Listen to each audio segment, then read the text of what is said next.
साथ मैं हूं अपर्णा मौजम। बुलेटिन की शुरुआत कर रहे हैं बड़ी खबर के साथ। बड़ी खबर आपको बता दें, मुख्यमंत्री योगी का अयोध्या दौरा टल सकता है। रामलला की शिफ्टिंग के कार्यक्रम में मुख्यमंत्री योगी को शामिल होना था, लेकिन कोरोना को देखते हुए कार्यक्रम को सीमित किया गया है।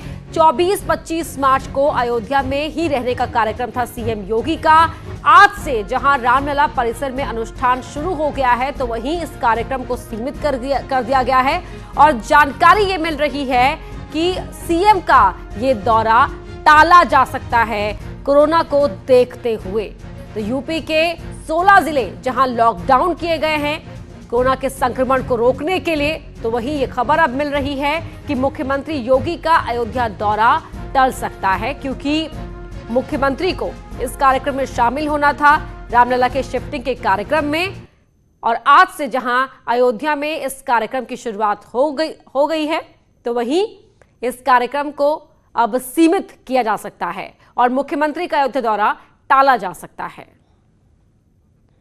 दो तस्वीरें आपके टीवी स्क्रीन पर है। मुख्यमंत्री का अयोध्या दौरा टल सकता है और एक तस्वीर में आप देख सकते हैं जहां पर आज से रामलला परिसर में यह कार्यक्रम शुरू हो गया है, अनुष्ठान शुरू हो गया है। और पहले ये कार्यक्रम बेहद ही भव्य स्तर पर होना था। दूर दूर से यहां श्रद्धालुओं के पहुंचने का कार्यक्रम था और अलग अलग जगहों से, काशी से विद्वान यहां पर पहुंचने वाले थे अनुष्ठान के लिए। लेकिन फिर यह फैसला लिया गया कि अयोध्या के ही 15 वैदिक जो विद्वान हैं वही अनुष्ठान करेंगे। और सीएम के दौरे को लेकर भी ये इनपुट मिल रहा है कि सीएम का यह दौरा टाला जा सकता है। अजीत सिंह हमारे सहयोगी लाइव जुड़ रहे हैं। अजीत, आपको क्या इनपुट मिल रहा है? क्या लग रहा है कि सीएम का यह दौरा टाला जा सकता है और कब तक इसकी पुख्ता जानकारी मिल जाएगी?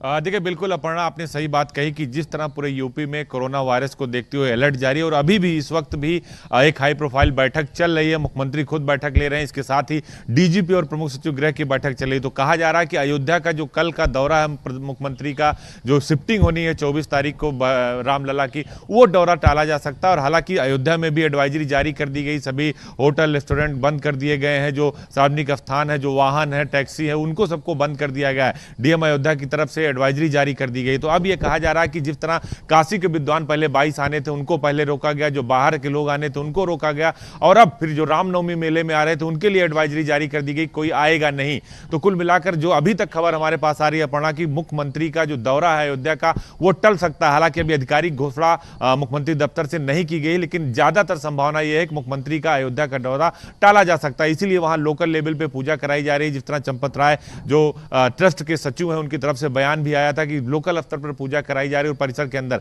तो अभी फिलहाल मुख्यमंत्री के दौरे पर संशय और ये दौरा उनका टल सकता है। पढ़ना बिल्कुल दौरा टाला जा सकता है, क्योंकि यहां पर कोरोना का संक्रमण को रोकने के लिए सरकार या हर कदम उठाती हुई नजर आ रही है अजीत। और अब ये जो ट्वीट भी आया है प्रधानमंत्री का भी और मुख्यमंत्री योगी का भी, सख्ती से पालन करने की जरूरत है, क्योंकि कोरोना जो है वो संक्रमण से फैलता है, सब जानते हैं, इसके खतरों से वाकिफ हैं और इसीलिए सख्ती से इसका पालन किया जाए। इसकी मॉनिटरिंग भी बहुत आवश्यक हो गई है।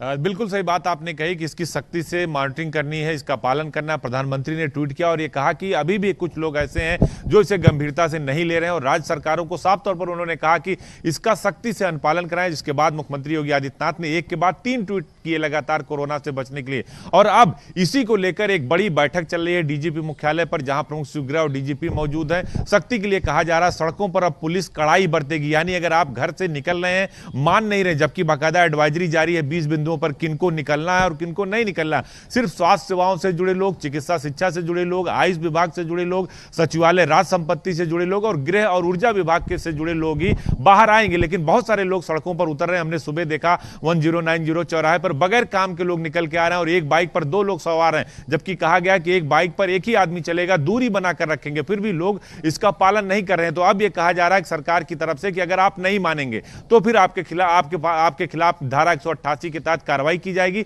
जहां 4 व्यक्ति से अधिक नहीं इकट्ठा हो सकता है, एक चीज। और दूसरे सभी जिलाधिकारियों और पुलिस कप्तानों को कहा गया प्रमुख सचिव गृह की तरफ से, 19 अवस्थी की तरफ से, कि कोई नहीं माने तो उसके खिलाफ आप कड़ाई से एक्शन लीजिए, क्योंकि हमें इस बीमारी से को रोकना है। और 16 हर हाल में बीमारी को बढ़ने से रोकना है। सेकंड स्टेज पर है बीमारी फिलहाल और इसको यहीं पर ही रोकना है। अजीत, आप नजर बनाए रखिए, जो ये हाई प्रोफाइल बैठक हो रही है उस पर भी, और अयोध्या में लेटेस्ट डेवलपमेंट जो निकल कर आ रही है उस पर भी हम आगे भी आपसे अपडेट लेते रहेंगे। तो लगातार हम भी आपसे ये कह रहे हैं कि देखिए, ये जो तमाम फैसले लिए गए हैं ये हम सबकी सेहत के मद्देनजर ही लिए गए हैं, इसलिए सख्ती से इनका पालन करें और इस बात को सुनिश्चित करें कि ना आप इनका उल्लंघन करेंगे और ना ही किसी को करने देंगे। वहीं एक बड़ी खबर एक और बता दें आपको, पीलीभीत और के डीएम और एसपी का गैर जिम्मेदाराना रवैया कल देखने को मिला। रविवार को शहर में भीड़ के साथ मार्च किया डीएम और एसपी ने और घंटी बजाई थी। कल जनता कर्फ्यू के दौरान भीड़ के साथ यहां पर डीएम और एसपी ने मार्च किया था। पीलीभीत के सांसद वरुण गांधी ने इनके खिलाफ कार्रवाई की मांग की है।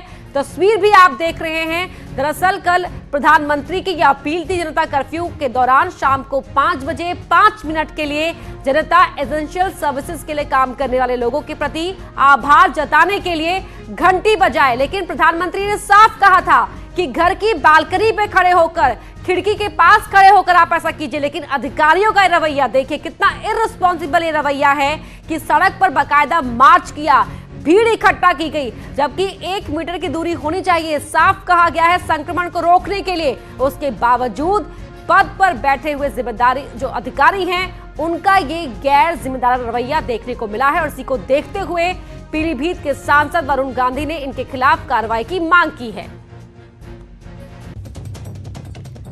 तो डीएम और एसपी, जिन्हें आप इन तस्वीरों में देख सकते हैं, उनके खिलाफ कार्रवाई की मांग की है। पीएम की अपील को किस तरह से यहां पर सुना गया है और कितनी जिम्मेदारी यहां पर निभाई गई है आप इन तस्वीरों में देख सकते हैं। परवेज हमारे सहयोगी जुड़ गए हैं फोन लाइन पर। परवेज, जब कल शाम की तस्वीरें पीलीभीत की सबके सामने आई तो वाकई सब सोच में पड़ गए कि किस तरह से इन्होंने प्रधानमंत्री की बात को सुना, समझा और अमल में लाया। देखिए, मैं आपको बता दूं कि आप खुद तस्वीरें देख रही, पब्लिक तस्वीर देख रही, जनता तस्वीर देख रही। जो डीएम ने काम किया है वो ऐसा काम था कि जैसे लग रहा था कि किसी विधायकी का इलेक्शन या सांसदी का इलेक्शन जीत के अपना जुलूस निकालने हो। सबके बाकायदा सख्ती थी, सीएम साहब की सख्ती थी, केंद्र से सख्ती थी, पीएम साहब की सख्ती थी कि लोग अपने घरों पर रह के ये सब काम करेंगे। आप देख लिए कि बाकायदा अगर उनके सब पब्लिक आम जनता जुड़ भी रही थी तो वो मना ना करके वो पब्लिक के साथ चलते चले आ रहे थे और बाकायदा अपने साथी से वीडियो बनवा रहे थे। उनके साथ जिले के एसपी थे जो शंख बजाते चले जा रहे थे और बिल्कुल, और उनके नजदीक सटकर यहां पर पूरी भीड़ चलती हुई नजर आ रही है। बने रहिए परवेज हमारे साथ। लखनऊ से ऋषभ भी जुड़ गए हैं। ऋषभ, इन तस्वीरों को देखकर बेहद फजीहत हुई है और डीएम और एसपी का जिस तरह से रवैया देखने को मिला है उसे तो देखकर खुद सांसद वरुण गांधी ने कार्रवाई की मांग कर दी है। क्या कहना है उनका? जी देखिए, यहाँ पे लखनऊ से भी इसका संज्ञान लिया गया है। हालांकि जो सूत्र हमें बता रहे हैं, डीएम और एसपी की ओर से एक सफाई आई है। उनका ये कहना था कि वो जिले में गश्त के लिए निकले थे। गश्त के दौरान 5 बजे कुछ लोग राष्ट्रस्तों को सम्मान देने के लिए शंख, घंटे और घड़ियाल बजा रहे थे, तालियां बजा रहे थे। तो उनकी हौसला अफजाई के लिए कुछ मिनटों के लिए वो भी शामिल हो गए थे, लेकिन वो साथ में भीड़ लेकर नहीं चल रहे थे। उनके साथ सिर्फ उनके जो मातहत कर्मचारी हैं सिर्फ वही थे। ऐसी सफाई वहां के एसपी और डीएम की ओर से आई है। हालांकि मामला सोशल मीडिया में वायरल हो गया है और भाजपा से जुड़े हुए कई लोग और तमाम विरोधी दल के लोग भी इसके ऊपर कार्रवाई की मांग कर रहे हैं। फिलहाल संज्ञान ले लिया गया है। जल्द ही तय होगा कि क्या वाकई एसपी और डीएम पब्लिकली ये कोशिश कर रहे थे, भीड़ लेके वो खुद चले थे, या गश्त के दौरान उन्हें भीड़ मिली थी। जैसे ये बात तय हो जाती है तभी तय होगा कि इनके ऊपर कार्रवाई क्या होगी और उसका क्वांटम क्या होगा। जी, बहुत शुक्रिया ऋषभ आपका इस पूरी जानकारी के लिए।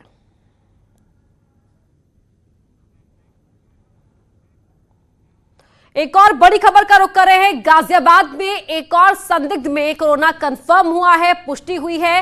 कौशांबी का रहने वाला ये शख्स हाल ही में फ्रांस से लौटा था। फिलहाल सफदरजंग अस्पताल में ये एडमिट है। डीएम ने इसमें कोरोना कंफर्म होने की बात जाहिर की है कि डीएम ने बताया है कि इस शख्स में